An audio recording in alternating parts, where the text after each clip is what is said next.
வணக்கம் ஸ்டூடெண்ட்ஸ். இன்னைக்கு உங்க என்சிஆர்டி புக்ல இருந்து ஒரு செம்ம இன்ட்ரெஸ்டிங்கான சாப்டர் பார்க்க போறோம். நம்ம காடுகள், அதோட ஹீரோக்களான வனவிலங்குகள், இது எல்லாத்தையும் காப்பாத்துறதுக்கான ஒரு மிஷன் பத்தி தான் இந்த அத்தியாயம். சாப்டர் பேரு forest and wild life resources. வாங்க நேரா விஷயத்துக்கு போலாம்.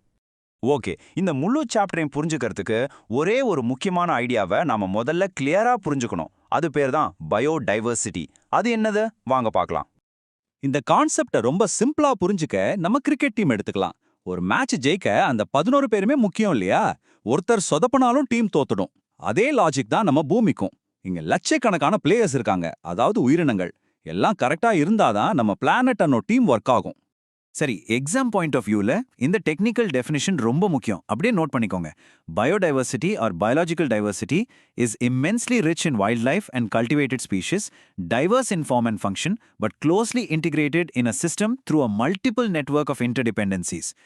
இப்போ இதை நம்ம மொழியில உடைச்சு பார்க்கலாம். பாருங்க, இதுல 3 வார்த்தை ரொம்ப முக்கியம். immensely rich, diverse, அப்புறம் interdependencies. சிம்பிளா சொல்லணும்னா, நம்மகிட்ட ஏகப்பட்ட செடி, கொடி, விலங்குகள் இருக்கு. அது ஒன்னொன்னும் வேற வேற மாதிரி இருக்கும், வேற வேற வேலையும் செய்யும். ஆனா எல்லாமே ஒன்னோட ஒன்னு கனெக்ட் ஆயிருக்கு, ஒரு சங்கிலி மாதிரி.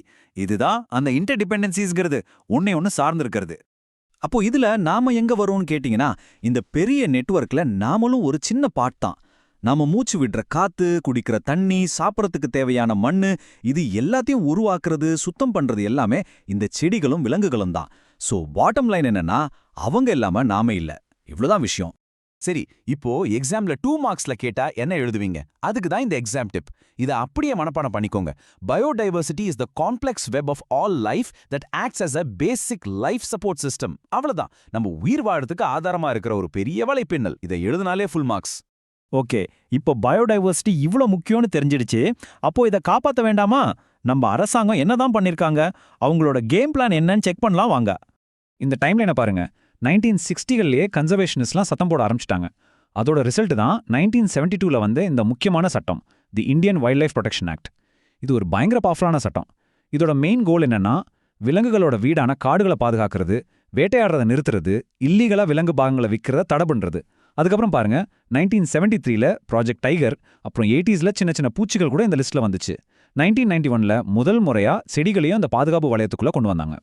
இந்த எல்லா திட்டத்திலையும் முதல் ஃபோக்கஸ் ஒரு கீ பிளேயர் மேல இருந்துச்சு. யாருன்னு நினைக்கிறீங்க? நம்ம கம்பீரமான புலி தான். ஏன் புலி மேல அவ்வளோ கவனம்னா, நிலைமை அவ்வளோ மோசமா இருந்துச்சு. ஒரு காலத்துல நம்ம நாட்டுல கிட்டத்தட்ட 55,000 புலிகள் இருந்துதான். ஆனா 1973ல அந்த எண்ணிக்கை எங்க வந்து நின்னுச்சு தெரியுமா? நம்பவே முடியாத அளவுக்கு குறைஞ்சு போச்சு. வெறும் 1827. ஜஸ்ட் இமேஜின் பண்ணி பாருங்க, 55,000ல இருந்து வெறும் 1800க்கு வந்திருக்கு. இது எவ்வளோ பெரிய வீழ்ச்சி. சரி, ஏன் இப்படி ஒரு நிலைமை? மெயினா 4 காரணம். 1, போச்சிங், அதோட தோலுக்காகவும் எலும்புகளுக்காகவும் அதை வேட்டையாடுறது.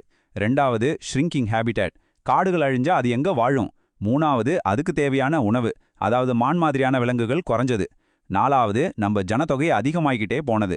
குறிப்பா இந்தியாவும் நேபாளமும் தான் இந்த இல்லீகல் ட்ரேடிங்குக்கு மெயின் டார்கெட்டா இருந்துச்சு. மறுபடியும் ஒரு எக்ஸாம் டிப். ப்ராஜெக்ட் டைகர் பத்தி கேட்டா யோசிக்கவே வேணாம், இந்த சென்டென்ஸை எழுதுங்க. Project tiger, launched in 1973, was a critical initiative to save the endangered tiger population from threats like poaching and habitat loss. இதுல வருஷம், நோக்கம், காரணம் எல்லாமே அடங்கிடுச்சு. பர்ஃபெக்ட் ஆன்சர் இதுதான். சரி, நம்ம பிளேயர்ஸை காப்பாத்துறது ஓகே, ஆனா அவங்க விளையாடுற ஸ்டேடியமையும் காப்பாத்தணும் இல்லையா? கவர்மெண்ட் அதையும் பண்ணிருக்காங்க. அந்த ஸ்டேடியம் தான் நம்ம காடுகள். இந்த டேபிள் ஒரு ஷார்ட் எக்ஸாம் கொஸ்டின். ஸோ நல்லா கவனிங்க. நம்ம காடுகளை 3ஆ பிரிக்கிறாங்க: ரிசர்வ்ட், ப்ரொடெக்டட் அண்ட் அன்கிளாஸ்ட்.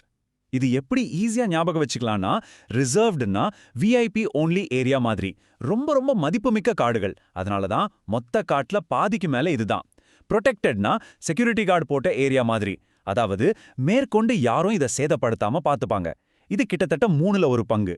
கடைசியா அன்கிளாஸ்டுன்னா ஜெனரல் ஏரியா மாதிரி, மற்ற எல்லா சின்ன சின்ன காடுகளும் இதுக்குள்ள வந்துரும். இந்த விஐபி, செக்யூரிட்டி, ஜெனரல் ஐடியா ஞாபகம் இருந்தா போதும், பெர்சன்டேஜ் ஈஸியா ஞாபகம் வந்துரும். கவர்மெண்ட் பிளான்ஸ் எல்லாம் ஒரு பக்கம் இருக்கட்டும், ஆனா உண்மையான சூப்பர் பவர் யார்கிட்ட இருக்கு தெரியுமா? மக்கள் கிட்ட தான்.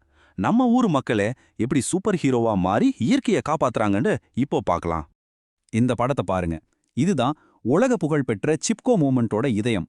இமயமலை பகுதியில மரத்தை வெட்ட கான்ட்ராக்டர்ஸ் வந்தப்போ அங்கிருந்த கிராமத்து மக்கள், குறிப்பா பெண்கள், மரங்களை ஓடி போய் கட்டி பிடிச்சிக்கிட்டாங்க. முதல்ல எங்களை வெட்டுங்க அப்புறம் மரத்தை வெட்டலாம்னு நின்னாங்க. அவங்களோட அந்த துணிச்சல் தான் ஆயிரக்கணக்கான மரங்களை காப்பாத்துச்சு.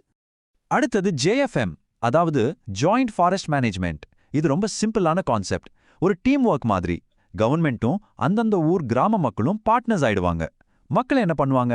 பாழடைஞ்ச காட்டு நிலங்களை பாதுகாத்து மறுபடியும் உருவாக்குவாங்க. அதுக்கு ரிட்டர்னா கவர்மெண்ட் அவங்களுக்கு விறகு, தேன், மூலிகைகள் மாதிரி காட்டுப் பொருட்களை எடுத்துக்க அனுமதிப்பாங்க.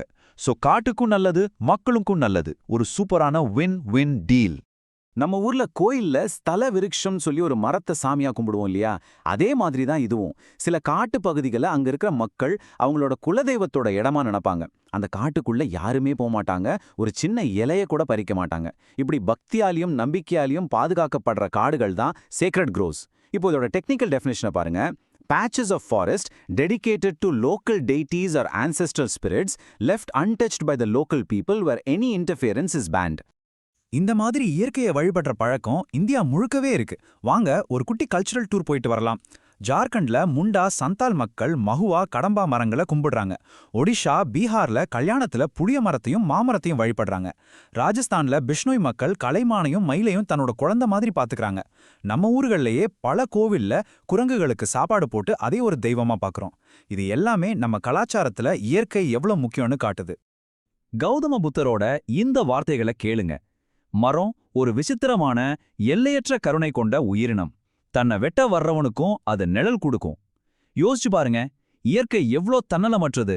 அதை நாம புரிஞ்சுக்கிட்டு மதிக்கணுங்கிறதான் இதோட அர்த்தம். ஓகே, நம்ம இந்த பகுதியோட கடைசிக்கு வந்துட்டோம். இப்போ ஒரே ஒரு கேள்வி உங்களுக்காக. இந்த சாப்டர் படிச்சது வெறும் பரீட்சைக்காக மட்டும் இல்ல, உண்மையா ஒரு மாற்றத்தை கொண்டு வரதுக்கு தான்.